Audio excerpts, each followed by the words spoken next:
Can I explain user flows in 90 seconds?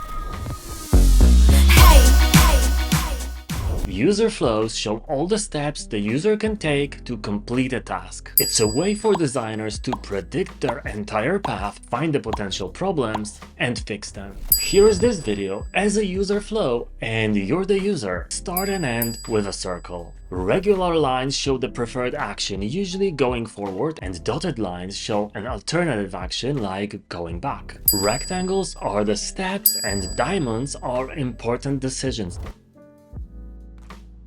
So if you're lost right now and don't understand it, just rewind the video and go watch it again. And if you do understand, watch till the end and pick A or B. Here is a login flow explained. If you have an account, you go right.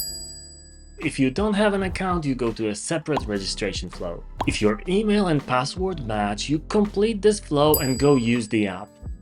If they don't match, we asked you whether you've forgotten your password. If you said no, you haven't forgotten, you can go and log in again. And if you say yes, you can go to a separate password recovery flow. All the other flows are also circles, just different from the starting and ending point of the main flow. Easy, right? How about next week? How useful are low fidelity wireframes nowadays versus the double diamond method?